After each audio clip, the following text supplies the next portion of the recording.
사람들은 어떻게 그 정원이라는 공간에 자신들의 철학이나 뭐랄까 세계관을 그렇게 깊숙이 새겨 넣었을까요?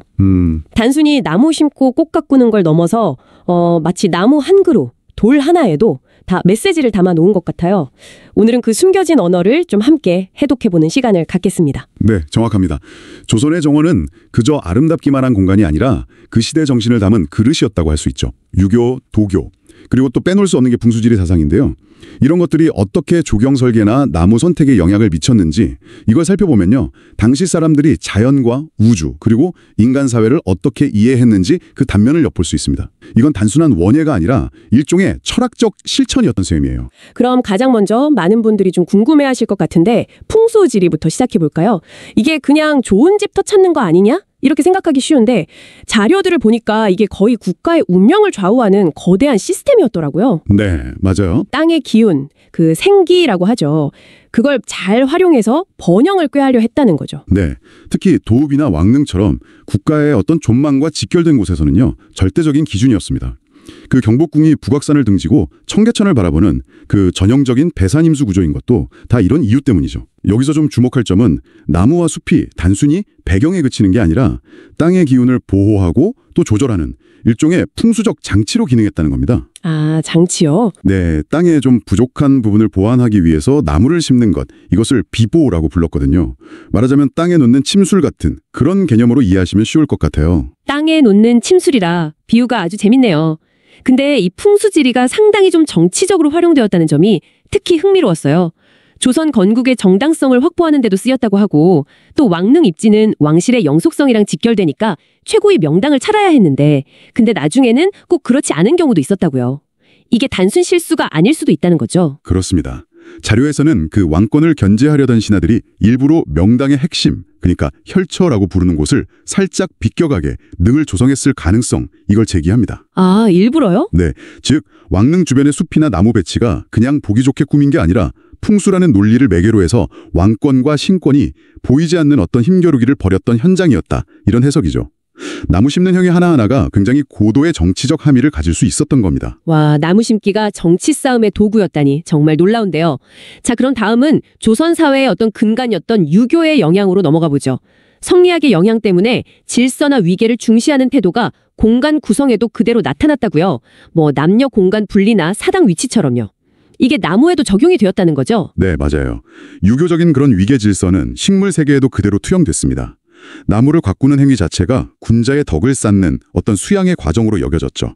그 상징의 정점에 있는 것이 바로 매화, 난초, 국화, 대나무, 즉 사군자입니다. 아, 사군자. 이건 뭐 많은 분들이 아실 텐데요. 단순히 그냥 식물을 좋아했다기보다는 각각의 식물에서 군자가 본받아야 할 어떤 덕목을 발견하고 그걸 계속 되새기기 위한 뭐랄까 일종의 시각적인 교재로 삼았다는 점이 핵심인 것 같아요. 그렇죠. 예를 들면 그 추위를 뚫고 피는 매화에서는 지조와 절개를 보고 깊은 산속 난초에서는 고고한 품격을 또 서리 속 국화에서는 은둔자의 기계를 사철 푸르고 속이 빈 대나무에서는 강직함과 포용력 이런 걸 본 것이죠. 맞습니다. 그 의미 부여가 참 중요했죠. 여기서 또 재미있는 사례가 하나 있는데 바로 회화나무입니다.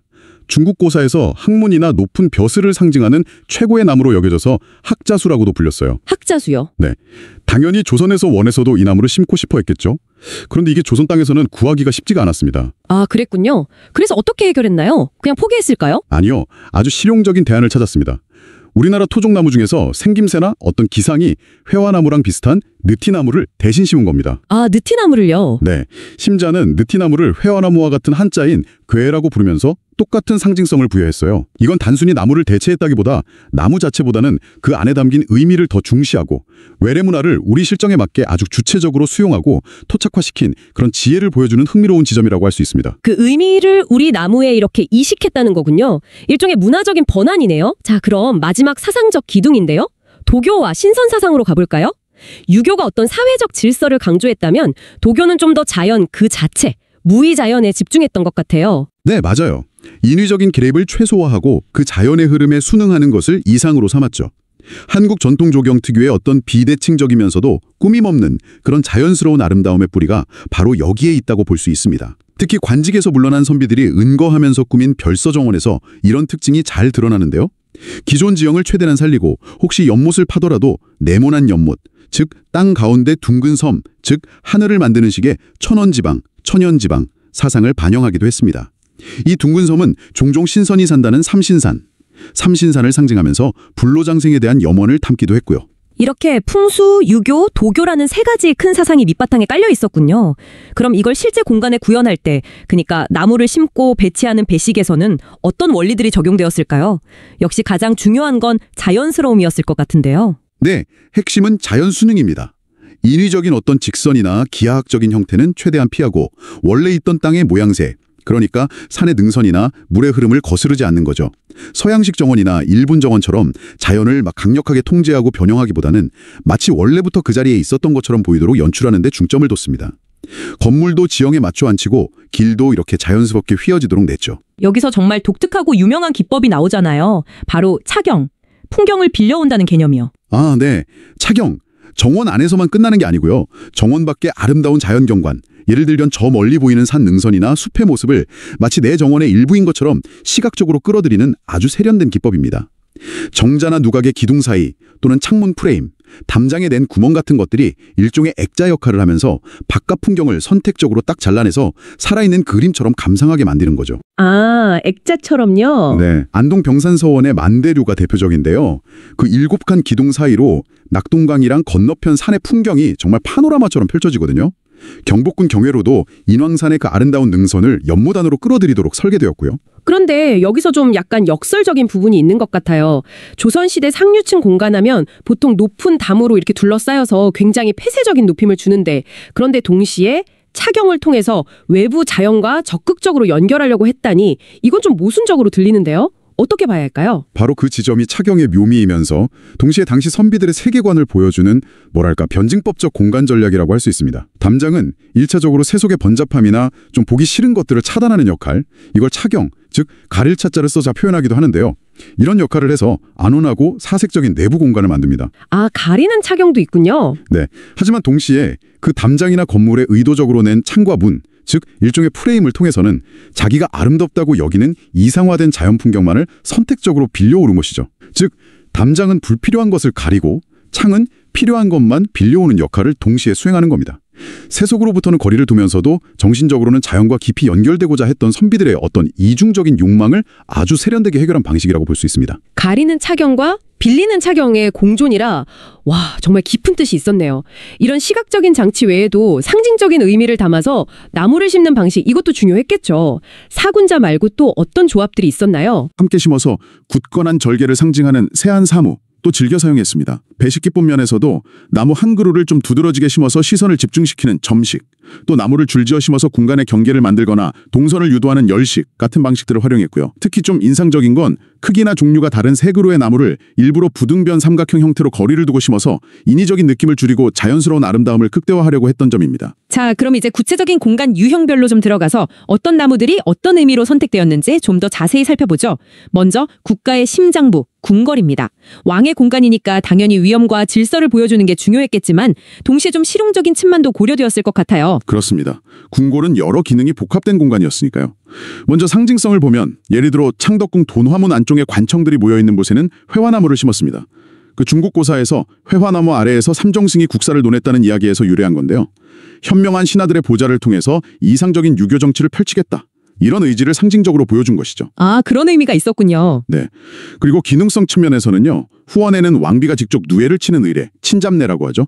그걸 위해서 뽕나무를 심었고 또 열매를 먹거나 약으로 쓰는 살구나무, 제사에 쓰일 위패 재료가 되는 밤나무, 또 옷감을 물들이는 옷나무 등등 실용적인 목적의 나무들도 중요하게 관리되었습니다. 정말 실용적이네요. 그렇죠. 또 관상과 위계를 보면요. 경복궁 왕비의 공간인 교태전 뒤뜰 아미산이라고 있잖아요. 거기 화계, 즉 꽃계단에는 부귀를 상징하는 모란이나 충절을 나타내는 철축 같은 화려한 꽃나무와 함께 기이한 모양의 돌, 괴석이라고 하죠. 그리고 작은 연못, 석지 등을 배치해서 아름다움을 더했습니다. 하지만 이런 식재도 정전과 같은 공식 영역에서는 좌우 대칭의 엄격한 질서를 따랐고요. 왕의 사적인 공간인 후원으로 갈수록 자연지형을 살린 비정형적이고 좀 더 자유로운 배치를 보여줍니다. 공간의 성격에 따라 나무 심는 방식도 달랐던 거죠. 궁궐 안에서도 공간의 성격에 따라서 나무 심는 전략이 다 달랐군요. 다음은 왕릉입니다. 앞서 풍수지리가 절대적이었다고 말씀하셨는데 단순한 무덤이 아니라 왕실의 영속성을 기원하는 성스러운 공간이었으니까 나무의 역할이 정말 중요했겠어요. 능 주변의 숲 전체가 하나의 거대한 풍수 장치였다는 거죠. 네, 맞습니다. 왕릉 조경은 미학적인 것보다는 풍수적인 기능성이 압도적으로 중요했습니다. 예를 들어 소나무는요, 능침이 있는 봉분 뒤쪽, 그러니까 북쪽, 현무 방해에 아주 빽빽하게 심었습니다. 사시사철 푸른 소나무가 왕실의 영원성을 상징하는 동시에 그 거북 등껍질처럼 갈라진 소나무 껍질이 북방을 지키는 수호신 현무의 이미지를 강화한다고 믿었기 때문이죠. 아, 껍질 모양까지요? 네. 그리고 오리나무는 능역의 입구의 개울, 금천교 주변이나 남쪽 물가에 주로 심었습니다.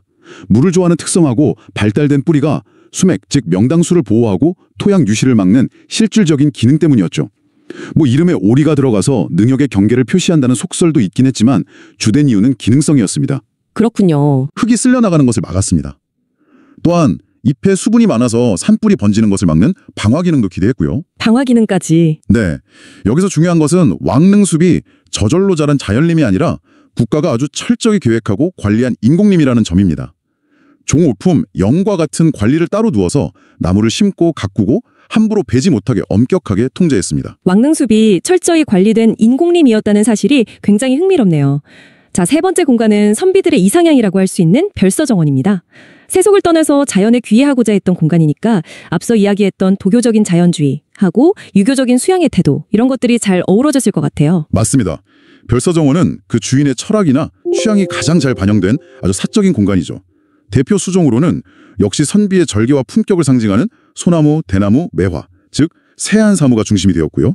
또 껍질을 벗으면서 깨끗한 속살을 드러내는 모습에서 청렴함을 본 배롱나무, 그리고 진흙 속에서 피어나지만 더러움에 물들지 않는 연꽃, 고결함을 상징하죠. 이런 나무들이 사랑받았습니다. 배롱나무, 연꽃 다 의미가 있네요. 그렇죠. 배식 특징을 보면 외부의 시선을 좀 적절히 차단하고 아늑한 분위기를 만들기 위해서 대나무 같은 것을 무리로 심는 군식 기법을 사용해서 차폐 효과를 냈고요. 동시에 정원 주변의 기존 숲을 배경으로 삼아서 자연스럽게 이어지도록 하는 차경의 효과도 노렸습니다. 담양 소세원이 대표적인 사례인데요. 스승 조광조가 사화로 희생되자 양산보라는 분이 모든 세속적인 욕망을 버리고 은거하기 위해서 조성한 것이죠.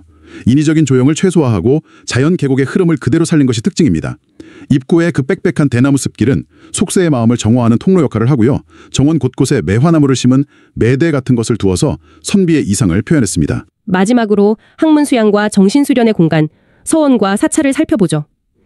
이곳의 나무들은 아무래도 교육적, 종교적 이념을 직접적으로 상징하는 역할이 강했을 것 같습니다. 그렇습니다. 공간의 목적에 맞는 상징성이 매우 중요했죠.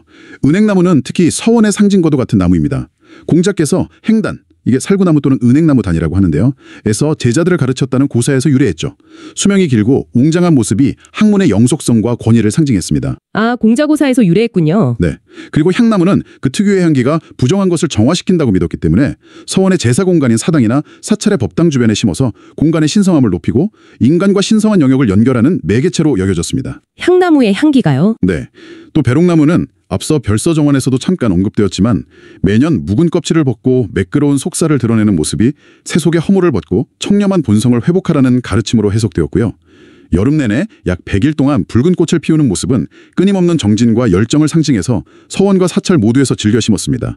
100일 홍나무라고도 불리죠. 100일 홍나무, 맞아요. 마지막으로 측백나무는 신선이나 성인을 상징하면서 잎의 앞뒤 구분이 없는 특징이 겉과 속에 다르지 않은 군자의 표리부동하지 않은 덕을 나타낸다고 여겨졌습니다.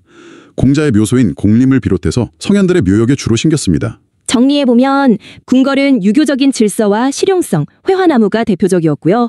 왕릉은 풍수적인 기능성, 소나무가 핵심이었고, 별서정원은 도교적인 자연주의와 개인적 수양, 세한사무가 떠오르네요. 그리고 서원이나 사찰은 교육적, 종교적 상징성, 은행나무나 배롱나무가 중요했군요. 각 공간의 목적과 사상이 나무 선택과 배치에 이렇게 뚜렷한 차이를 만들어냈다는 게 정말 흥미롭습니다. 네, 그렇습니다. 단순히 그냥 보기 좋게 나무를 심은 것이 아니라 그 공간의 성격과 그곳에 담고자 하는 가치에 따라서 아주 치밀하게 계산되고 선택된 결과라고 할 수 있습니다. 이런 조경 원리나 미해식은 정원 안에만 머물지 않고 당대의 예술, 특히 그림에도 반영되었을 텐데요. 조선시대 회화를 보면 당시 사람들이 자연과 나무를 어떻게 바라보고 또 어떤 의미를 부여했는지 더 깊이 이해할 수 있을 것 같아요. 맞습니다. 특히 겸재 정선하고 단원 김홍도의 작품을 비교해보면 아주 흥미로운 차이를 발견할 수 있습니다. 보내주신 자료에도 그 점이 잘 나타나 있는데요. 정선의 사직 노송도는 사직단에 있는 오래된 소나무를 그린 작품입니다. 그런데 이건 단순히 멋진 소나무를 그린 풍경화가 아니에요. 온갖 비바람을 견뎌낸 그 거대한 노송의 모습은 마치 조선 왕조 그 자체의 초상화와 같다고 할 수 있습니다. 아, 왕조의 초상화요? 네, 왕조의 정통성, 강인한 생명력, 즉 국가적인 이념과 유교적인 가치를 소나무라는 아주 강력한 상징물에 응축시켜서 표현한 것이죠. 배경은 거의 생략하고 소나무 자체에 집중함으로써 그 상징성을 극대화했습니다. 정말 그림만 봐도 뭔가 웅장하고 좀 비장한 느낌까지 드는 것 같아요. 국가의 운명을 짊어진 듯한 그런 소나무네요. 반면에 김홍도의 그림은 분위기가 완전히 다르다고요? 네, 김홍도의 소림 명월도를 보면요. 제목 그대로 성긴 가을숲 위로 밝은 달이 떠있는 풍경입니다. 주인공은 정선의 소나무처럼 어떤 특별한 상징성을 지닌 거목이 아니라 달빛 아래 조용히 서 있는 이름 모를 평범한 잡목들이죠. 여기서 아름다움은 어떤 거창한 이념이나 상징이 아니라 그 달빛 아래 고요하고 서정적인 자연 그 자체를 관조하는 데서 옵니다. 어떤 인위적인 의미를 부여하기보다는 자연 그대로의 모습 속에서 느끼는 평온함과 개인적인 정취, 이걸 중시하는 약간 도교적인 감수성이 느껴지는 작품이라고 할 수 있습니다. 그러니까 정선의 그림이 국가와 사회라는 어떤 공적 가치를 웅장한 상징으로 표현했다면 김홍도의 그림은 자연 속에서의 사적인 경험과 거기서 오는 서정적인 아름다움을 포착했다, 이렇게 볼 수 있겠네요. 정확히 그렇습니다. 이 두 그림의 대비는 조선 사회 안에 공존했던 서로 다른 세계관을 보여준다고 할 수 있어요. 국가와 공동체의 질서를 중시하는 유교적인 가치관과 세속을 벗어나 자연과의 합의를 추구하는 도교적인 혹은 좀 더 개인주의적인 감수성이 당대 예술 속에서 어떻게 다르게 표현되었는지를 잘 드러내는 거죠. 조선의 산수화나 정원 문화는 하나의 고정된 미학이 아니라 이처럼 다양한 철학적 가치들이 서로 영향을 주고 때로는 경쟁하면서 만들어낸 아주 다층적이고 역동적인 결과물이었던 셈입니다. 조선시대 정원과 나무에 담긴 이야기가 이렇게 깊고 다층적일 줄은 정말 몰랐네요. 단순히 아름다운 공간을 넘어서 그 시대 사람들의 생각과 삶이 그대로 투영된 살아있는 역사책 같다는 생각이 듭니다. 오늘 저희가 나눈 이야기들을 떠올리면서 주변의 오래된 정원이나 나무를 다시 한번 바라보신다면 전에는 보이지 않던 새로운 의미들이 말을 걸어올지도 모르겠습니다. 어쩌면 우리 시대의 공간과 조경은 또 어떤 가치와 욕망을 담고 있는지 생각해보는 것도 흥미로운 질문이 될 수 있겠네요.